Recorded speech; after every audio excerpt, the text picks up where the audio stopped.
"You're not half the woman my mother is," my daughter-in-law said across the dinner table, her voice dripping with contempt. I pushed my chair back slowly, set down my wine glass with deliberate calm, and replied, "Perfect. Then let her start paying your rent." My son's face went completely white in that moment.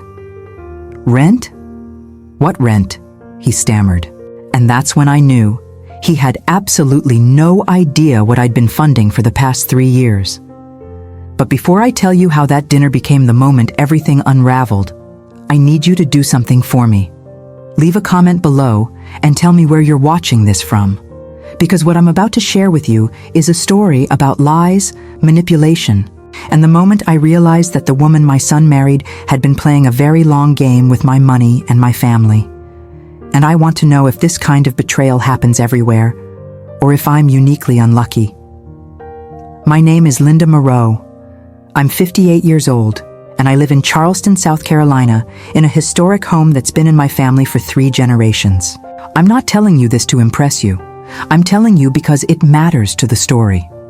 My husband, Thomas, passed away 7 years ago from complications related to a long illness. He was the love of my life, my partner in every sense.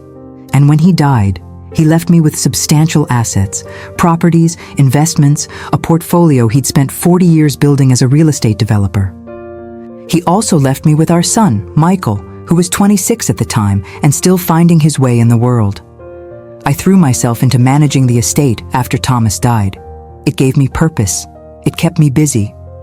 I diversified the investments, sold off properties that were underperforming, and built the kind of financial security that meant I'd never have to worry about money for the rest of my life. I also made sure Michael was taken care of. I paid off his student loans, helped him with a down payment on a car, and gave him a generous monthly allowance while he figured out his career path. I didn't mind. He was my only child, and I wanted him to have opportunities without the burden of debt. Michael met Rebecca at a young professionals networking event about 4 years ago. She worked in marketing for a boutique firm downtown, and from the moment he introduced us, I could tell he was smitten. She was beautiful in that carefully cultivated way. Perfect hair, perfect makeup, perfect clothes that looked expensive but probably weren't. She had a way of speaking that sounded sophisticated but felt rehearsed, like she'd practiced her conversations in front of a mirror. Still, Michael was happy, and that was what mattered to me, or so I thought. They dated for a year before Michael proposed. I'll admit I had some reservations, not about Rebecca specifically, but about the speed of things. They barely knew each other. But Michael assured me she was the one, and I didn't want to be the overbearing mother who interfered in her son's love life. So I smiled and congratulated them and started planning the wedding they wanted. A wedding that, I should mention, I paid for entirely. $65,000 for 300 guests, an oceanfront venue, a designer dress, and a honeymoon in the Maldives. Rebecca's family contributed nothing. Her mother, Patricia, claimed they were going through a difficult financial time. And Rebecca looked at me with those big, pleading eyes and said it would mean so much if I could help make her dream day come true. I helped, because that's what mothers do, right? We give, we support, we want our children to be happy. The wedding was beautiful. Rebecca looked stunning. Michael looked proud. And I stood there in my mother-of-the-groom dress, watching them dance their first dance, and told myself that I'd made the right choice, that this was an investment in their future, in my son's happiness. The first year of their marriage seemed fine on the surface. They moved into a small apartment in the historic district, close to both their jobs. We'd have Sunday dinners at my place. And Rebecca would compliment my cooking and ask questions about the family history, and seem genuinely interested in becoming part of our lives. But there were little moments that bothered me. The way she'd comment on things in my house. "Oh, this vase must be worth a fortune," or "I've always wanted a dining table like this." The way she'd ask Michael in front of me whether he thought he'd inherit the house someday. The way she'd suggest I should update my will to make sure everything was properly documented. I brushed it off as awkwardness, as a young woman trying to find her place in a new family. But then the requests started, small at first. Could I help them with their security deposit when they moved to a bigger apartment? Of course, I said yes. Could I cover their insurance deductible after a minor car accident? Sure, no problem. Could I loan them money for a vacation because they were so stressed and needed to get away? I hesitated on that one, but Michael called me personally and said it would really help their marriage, so I agreed. $5,000 for a week in Costa Rica. The loans never got repaid. When I'd bring it up gently, Rebecca would look hurt and say, "I thought family didn't keep score like that." Michael would get defensive and say, "Mom, we're trying to build a life here. We'll pay you back when we're more established." So I stopped asking. I told myself it didn't matter. I had more than enough money. What was a few $1,000s here and there to help my son and his wife? Then, about 2 years into their marriage, they moved again. This time to a luxury apartment complex on the waterfront. I was surprised because I knew their salaries couldn't afford a place like that. The rent alone had to be close to $3,000 a month. When I asked Michael about it at our next Sunday dinner, he got vague. "We're managing," he said. "Rebecca got a raise, and I picked up some freelance work." I wanted to believe him. I wanted to think my son was finally getting his financial footing. But something felt off. That's when I started paying closer attention. Not because I was suspicious exactly, but because I'm a businesswoman. I built a career on reading situations and following my instincts. And my instincts were telling me something wasn't adding up. So I started asking casual questions. How was Rebecca's job going? Was Michael's freelance work steady? Were they saving for a house? The answers were always vague, always deflecting, always followed by a quick change of subject. Then, about 6 months ago, I was at my bank for a routine meeting with my financial advisor, a woman named Patricia Chen, who'd been managing my accounts for years. We were reviewing quarterly statements when she mentioned something in passing. "I see you've been transferring funds regularly to an account ending in 7842. Is that a new investment vehicle?" I looked at the statement she was pointing to. $3,000 every month for the past 18 months, going to an account I didn't recognize. My heart started racing. "I didn't authorize these transfers," I told Patricia. Her expression shifted from casual interest to immediate concern. She pulled up the full transaction history on her computer, and we both stared at the screen. $54,000 had been transferred from my primary checking account over the course of a year and a half, all to the same account, all with notes that said rental assistance or family support. Patricia immediately flagged the account and started the fraud investigation process. She asked if anyone had access to my banking information. I told her no. I was careful with passwords. I didn't share account numbers. But then I remembered, about 2 years ago, Michael had been at my house when I was paying bills online. He'd been standing behind me, supposedly asking about something else, but he'd been there when I logged in. He'd seen my password. He could have memorized my account number. I felt sick. I didn't want to believe my own son would steal from me, but the evidence was right there on the screen. Patricia printed out the full transaction history and recommended I contact the police.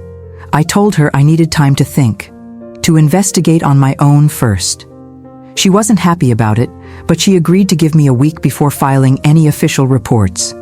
We changed all my passwords immediately and set up additional security measures on my accounts. I went home that afternoon and did something I'm not proud of, but I don't regret. I hired a private investigator. His name was David Kellerman, and he came recommended by my attorney. I told him everything: the transfers, my suspicions about Michael and Rebecca, the strange financial vagueness. David listened carefully and told me he could look into their finances discreetly. He'd track where that account was registered, who owned it, and where the money was going. It took him less than 3 days to come back with answers. The account was in Rebecca's name. It had been opened 2 years ago, right around the time they moved to the waterfront apartment. And the money wasn't just sitting there, it was being used for rent, yes, but also for shopping, dining, travel, and cash withdrawals. David had obtained bank statements through legal channels, and they painted a clear picture. Rebecca had been systematically draining my account to fund a lifestyle she couldn't afford, and she'd been doing it by stealing my banking information and setting up automatic transfers that she probably hoped I'd never notice. But here's where it gets worse. David also found evidence that Rebecca had been researching my overall financial situation. She'd accessed public property records to see what real estate I owned. She'd looked up the estimated value of my home. She'd even joined online forums where people discussed estate planning and inheritance law in South Carolina. She was planning ahead, figuring out what would come to Michael when I eventually passed away. She was playing a very long game, and I was just the bank account funding her rehearsal. I sat in my living room reading David's report, and I felt something shift inside me. Not anger, exactly, not yet. More like a cold, clear understanding that I'd been played, that the woman I'd welcomed into my family, the woman I'd paid for a wedding for, the woman I'd supported financially for years, saw me as nothing more than a resource to be exploited. And my son, my own son, was either complicit or willfully blind. Neither option was acceptable. I needed to confront them, but I needed to do it strategically. I couldn't just accuse them and hope for an honest conversation. People like Rebecca don't admit to things unless you have undeniable proof. So I spent the next week preparing. I met with my attorney, Roger Stevenson, who'd handled my estate planning after Thomas died. I showed him everything David had found. Roger's face went from professional interest to genuine shock as he reviewed the documents. "Linda, this is fraud," he said bluntly. "Theft. Identity theft, actually, since she accessed your accounts without permission. You could press charges." I told him I wanted to, but I also wanted to give Michael one chance to come clean, one opportunity to explain himself before I involved law enforcement. Roger thought that was too generous, but he agreed to help me plan the confrontation. We decided to do it at Sunday dinner, in my home, with witnesses nearby in case things got volatile. I also installed security cameras in my dining room and living room. Small, discreet cameras that Roger's investigator friend helped me set up. They were voice-activated and would record everything. I wanted documentation. I wanted proof. Because I knew Rebecca would deny everything if she could. And I needed to be able to show exactly what was said and how she reacted. The Sunday before the dinner that would change everything, I did a dry run. I practiced what I was going to say, how I was going to deliver the information. I'm not a confrontational person by nature. I prefer to avoid conflict, to smooth things over, to keep the peace. But this wasn't about peace. This was about protecting myself and holding people accountable for their actions. So I stood in front of my bathroom mirror and practiced looking calm while delivering devastating information. I practiced not crying, not showing weakness, not giving Rebecca any ammunition to claim I was being emotional or irrational. The following Sunday, Michael and Rebecca arrived at 5 o'clock as planned.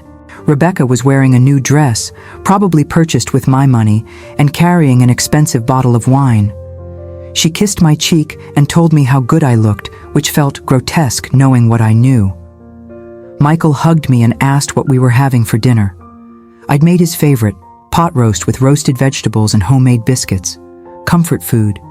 The kind of meal a mother makes when she loves her son. The irony wasn't lost on me.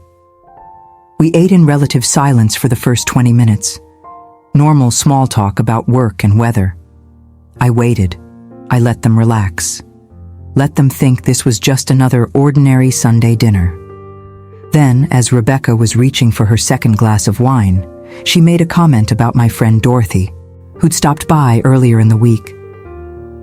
"I don't know how you stand her," Rebecca said casually.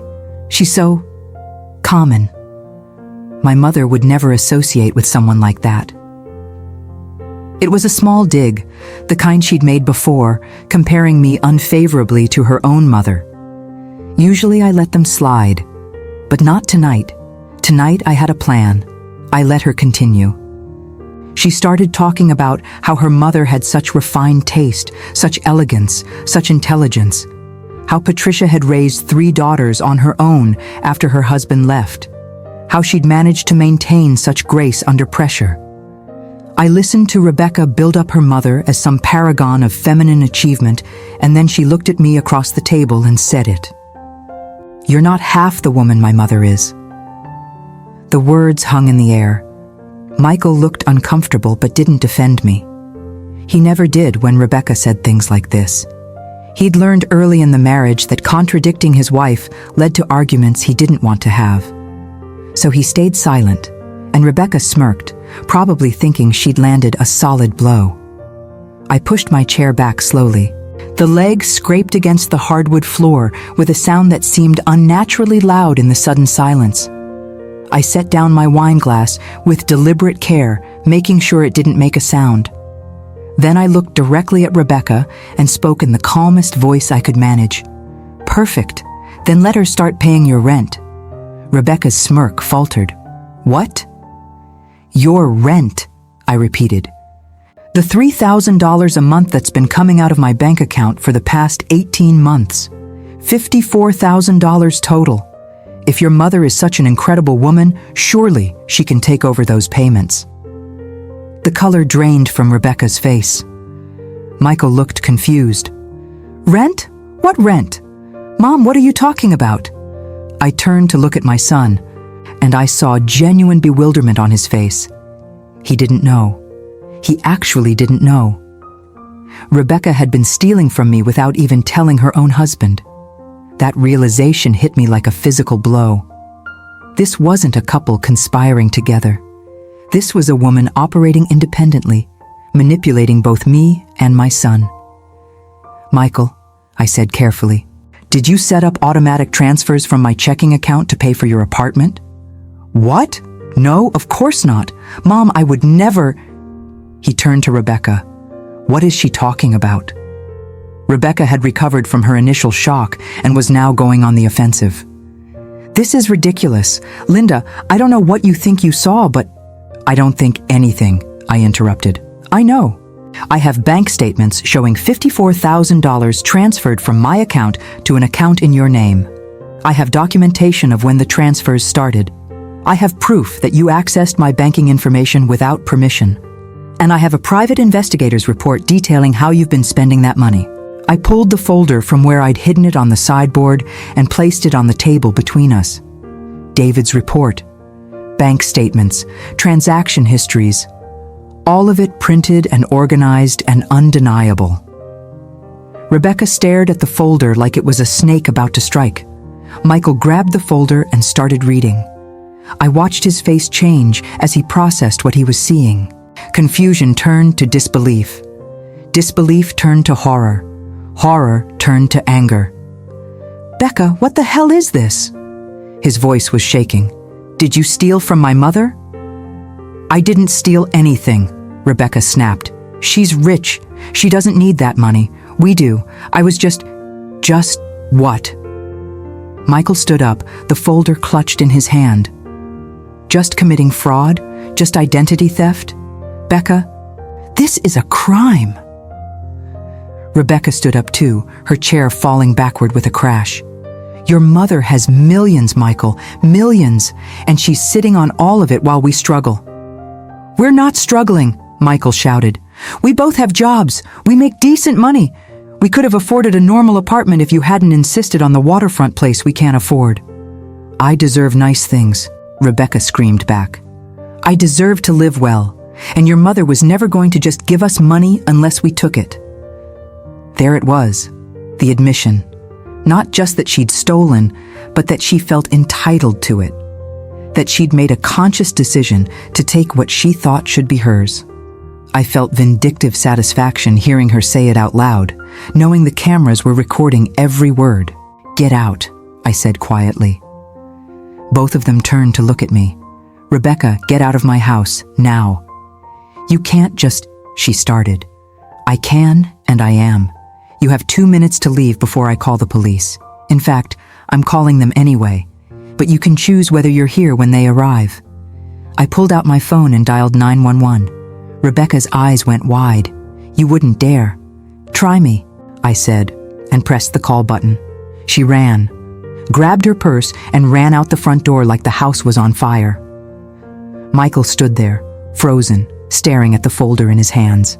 The 911 operator answered, and I calmly reported identity theft and fraud, giving them Rebecca's full name and all the information David had compiled. They told me officers would be there within 20 minutes to take a statement. After I hung up, Michael finally spoke. "Mom, I didn't know. I swear to God, I didn't know." His voice cracked. "I thought we were paying rent with our own money. I thought—" He broke down, started crying. My son, 29 years old, sobbing at my dining room table over the realization that his wife had been lying to him for years. Part of me wanted to comfort him, to hold him like I did when he was a child and tell him everything would be okay. But I couldn't, because everything wasn't okay. His wife had stolen from me, had violated my trust, had played both of us for fools. And Michael, whether he'd known or not, had benefited from that theft, had lived in an expensive apartment and enjoyed a lifestyle funded by stolen money. "I believe you," I told him finally. "I don't think you knew. But Michael, you have to understand something. This doesn't just affect me. This affects your marriage, your life. You're going to have to make some very hard choices about what happens next." He looked up at me, tears streaming down his face. "What do I do?" "First, you cooperate with the police completely. You give them every piece of information they need.